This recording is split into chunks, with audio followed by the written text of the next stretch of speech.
Hey everybody, what's going on? I know it's been a while since I did a YouTube video. It's just because it's been really crazy busy, but also just the weather. So what I'm going to be talking about today are actually my favorite brakes, which are made by my favorite brand, Magura. As you can tell on my bike check videos, I've run the MT7 Pros, the MT7 Racelines, and a lot of my bikes have they're very respectable and reliable MT5 brakes. And a lot of you may be wondering what the difference is between all these different brakes. Like, you know, and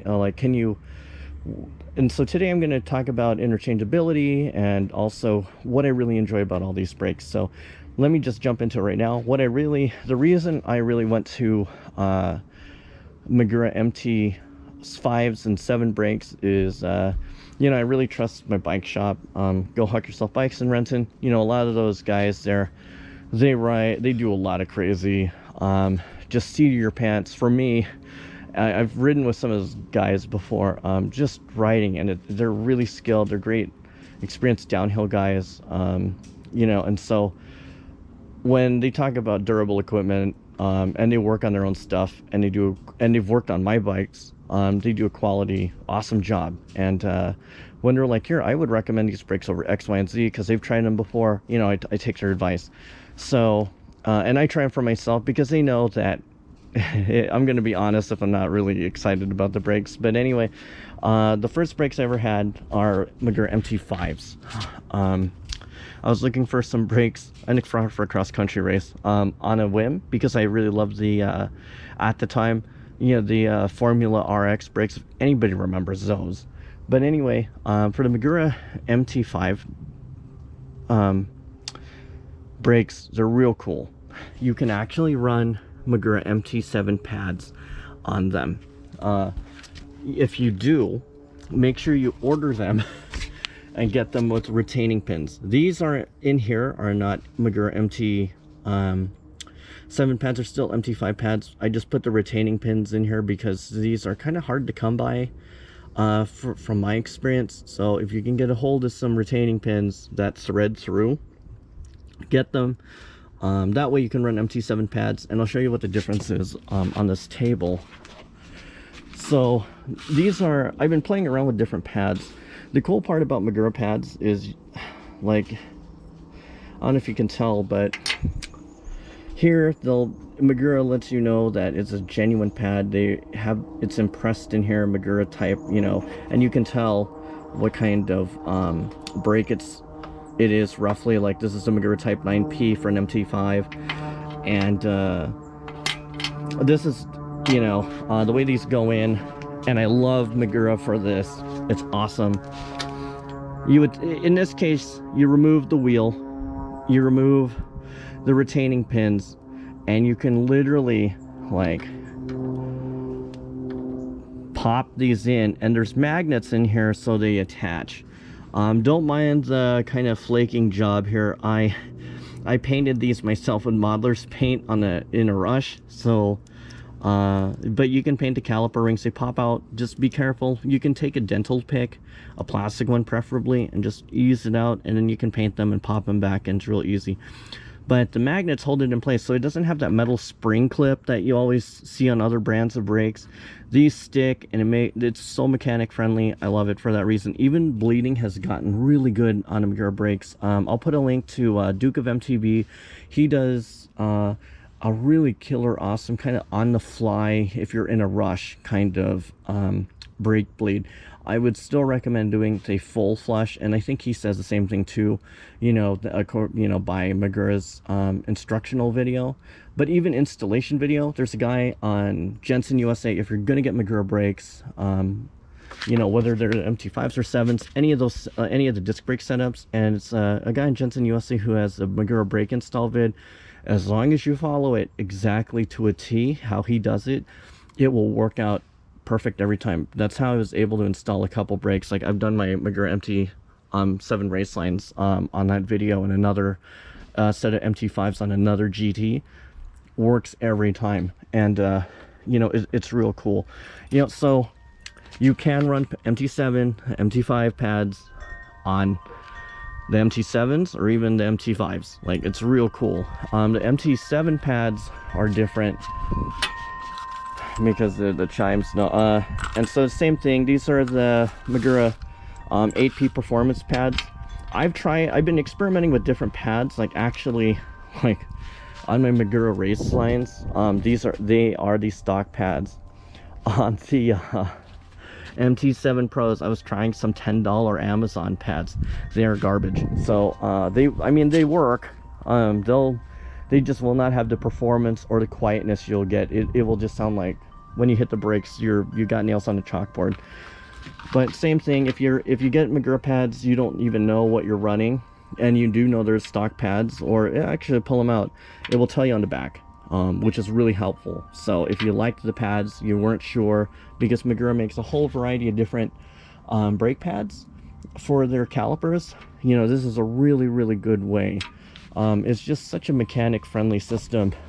Here for the levers though, you know, this is like what I call the two-finger. It's a two-finger lever, but I actually don't mind it. Some people really just want a one lever, but because I like these brakes, it's easy to, and the performance, it's easy to kind of just like forgive. Here, if you're gonna do your own brake bleed, do not over tighten these. Like you can get a torque T25 and literally finger roll it, and when it stops, that's as much force as you put, because you will break that thing off and it sucks. So I haven't had that misfortune, but I know a few friends that thought you need to go further and you'll just pop that plastic piece out. So as the moment it gets flush and you just can't twist it with your fingers anymore, stop. But I will say, people have asked, can you put Magura, what's the difference between the Magura MT7 Racelines or the MT7s and MT5s? I think the calipers are possibly the same. I don't only know that. The big difference here is, if you look at the body of this, like, it's actually pretty small by comparison to the MT7 Racelines, and it's also just slightly smaller than MT7 Pros. The one fact I did look at is you cannot swap levers between the MT7s, because this contact point here is different than it is on the MT5s. But lever swap, if you want to upgrade levers, like you want to go with the one finger, like I think the Magura MT5 HC3s are really nice. They come with a nice one finger lever, and they're very comparable to the MT7s in feel. You know, you can do that. You do need to get the proper tool to pop this pin out, swap out your lever. It's really easy. Like proper tool to pop it back in, and you're ready to go. That's how simple it is. But yeah, the contact point's different. On the Magura MT7s, you basically can do the same thing. And people have asked, like, what's the difference between MT7 Racelines and well, these are older model MT7 Pros. I think I got these used back in maybe 2016, or maybe, no, not even, I take that back, like maybe 3 years ago or something. But and these are, I did buy these used from a guy that used to work on my suspensions. If anybody knows Jerry Vanderpool from Hippie Tech Suspension, but he had sold me these, and as you can notice, these are tool free, as they call it, because you don't need a T25 Allen. You can just adjust it, you know, just on the fly. Here they brought it back. They wanted, you know, MT7s, they wanted on the Racelines, it gives it a cleaner look. It doesn't have those knobs. They give you little indications of like how much, if you want to bring it in more, you want to bring it further out here. And it's really easy to adjust. Still same thing, be careful on the bleed, like you don't want to get carried away. And just beautiful calipers. I didn't wash the bike obviously, but you know, I really put these pads through some cross-country hell and training runs, you know, and I just love these brakes. I think performance-wise, the big difference between the MT7s and the MT5s is it's the power, for sure. Like 100%, the power is, and I think it's because of the size of the master cylinders here, what the output is. Because I'm not saying these are phenomenal brakes, but these will throw your fillings out of your teeth if you're not careful. Because I was doing A couple days ago I was in a cross-country race and I was hauling ass, and there was this one hard dogleg left turn. I was about to overshoot. I gave this all my front power, or I just gave this just a little bit of one finger power, but a lot. And it's basically like I was doing a stoppie and I was still seated. I mean, this fork compressed pretty well. I could feel that dive, and I was on the front brake on one finger. Phenomenal brakes. The price points are noticeably different. I think for the prices that you could get for a complete MT5 brake lever setup is what you could get for only one MT7. The bigger reason I want to get the MT7s is it's Racelines, is it's one of the coolest brakes. I love the Magura, the infamous Magura yellow brakes, like when John Tomac had them on his the HS33s, the classic yellow. I love it. And I'm not good at painting things. As you can tell, I screw up on caliper rings. You know, I don't have that. So if I could just buy them out of the box, these beautiful brakes that perform awesome, it's great. Performance wise, there's really no difference, I don't think, between the MT7s, whether you get Racelines or Pros. And the cool part between the MT5s and MT7s is, make sure, word of warning, you can't swap levers between MT5s and MT7s, but Magura has a great selection of MT7 levers. They have what I call the Danny McCaskills. I think they're the HC1s, correct me if I'm wrong, but I think they are. And they're adjustment points here. So for people who don't want to do Magura, meaning Shimano levers on Magura calipers, you don't have to anymore. You can do, or if and you're a purist, you can get the nice HC1 levers. I've tested them out on a couple friends' bikes, and of course it's the dudes at GHY, Go Huck Yourself Bikes, and just awesome. Like, the braking power is super sharp. If you're a trials guy and you want to have pure performance power on those levers, get the MT7s. It's just worth the money. Just the bite on it, so good. I have nothing but good things to say. So if you're wondering, why do I even like, what are my top 3 reasons for liking the Magura MT, the 4-piston brakes, basically. One is really mechanic friendly. Like, you know, these retaining pads, even on the MT7s, they have those magnetic pads. You just pop the pads in, it's lined up. You don't have to do some dumb holding and hanging onto them. You just put them in place, line up your retaining pin, line them up, and then as you're sighting the retaining pin, slowly, and make sure you're very careful about threading them. You don't want to misthread those.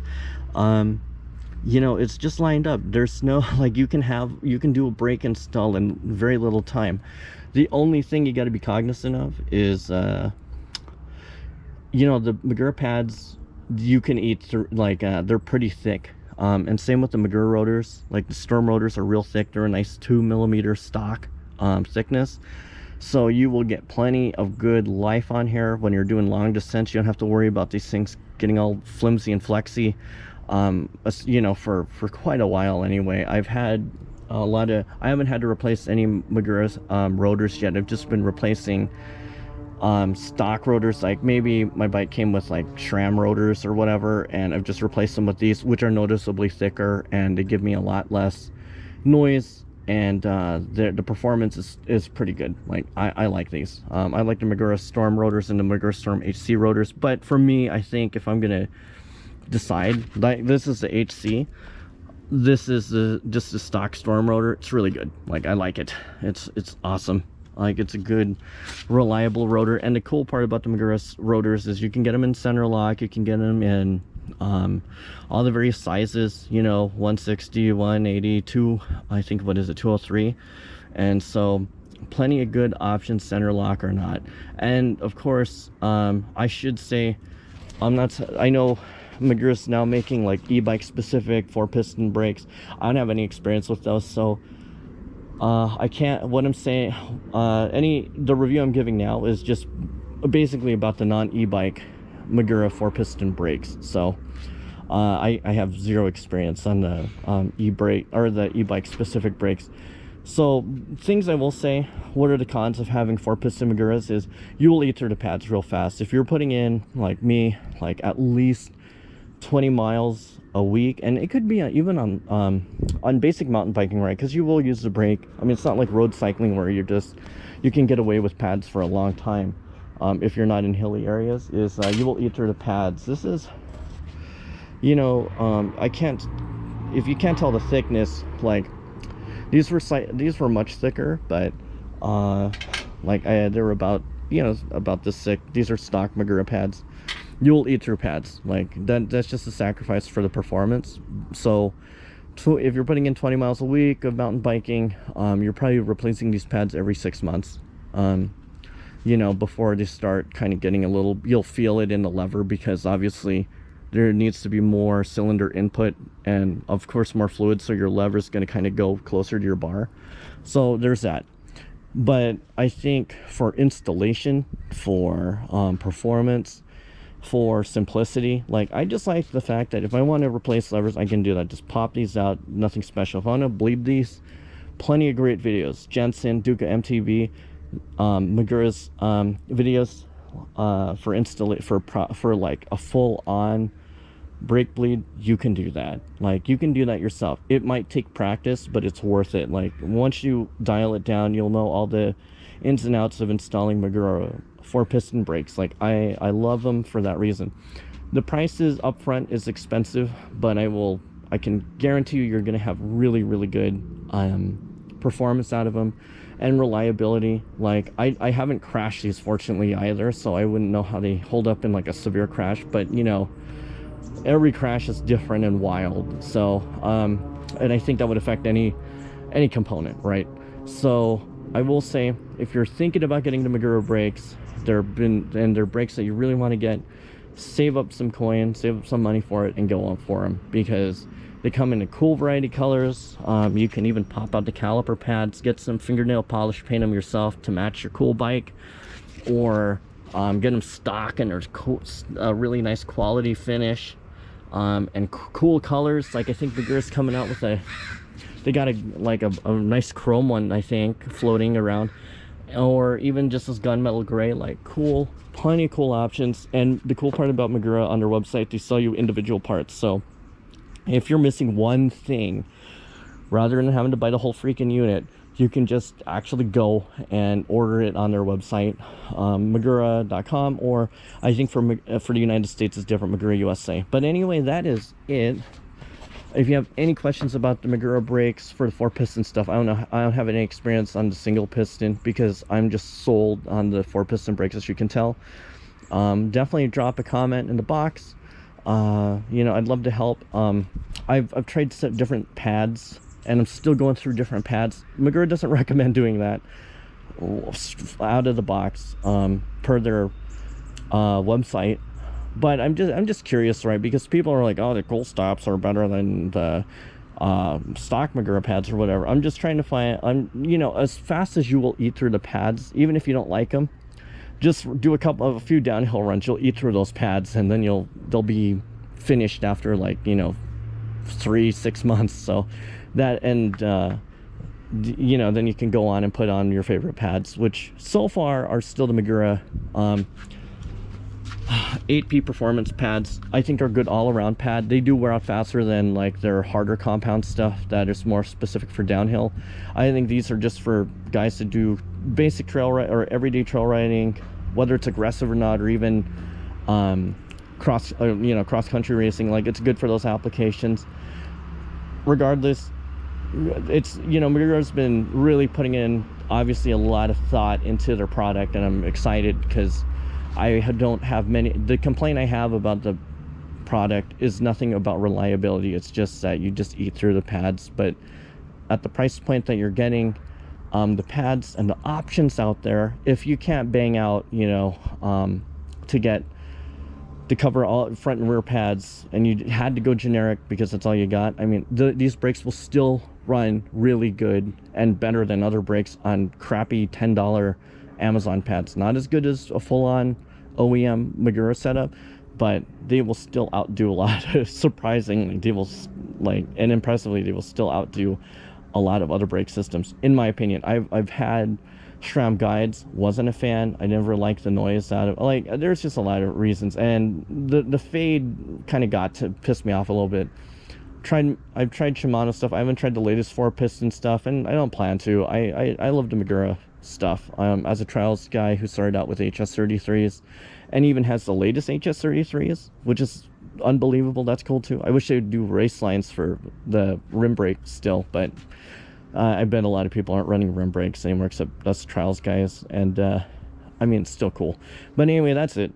I will thanks for watching, and if you have any questions or things like that I can help you with, you know, I try to keep my stuff in like constructive and kind of everyday. Like I don't want to tell people smash that like or join my Patreon. I do this free. I took a day off of work so I could kind of catch up on YouTube stuff, because I know that a lot of you are interested in kind of why I do certain things. So that's it. Anyway, take care. I'm gonna bang out another video while the weather's good, because when it hits August, I'm back to crappy everyday rain or something, I think. So if there's a specific bike in my collection you'd love to see me review, let me know. I will do that. All right, have a good day, everybody. I will see you again soon. Bye.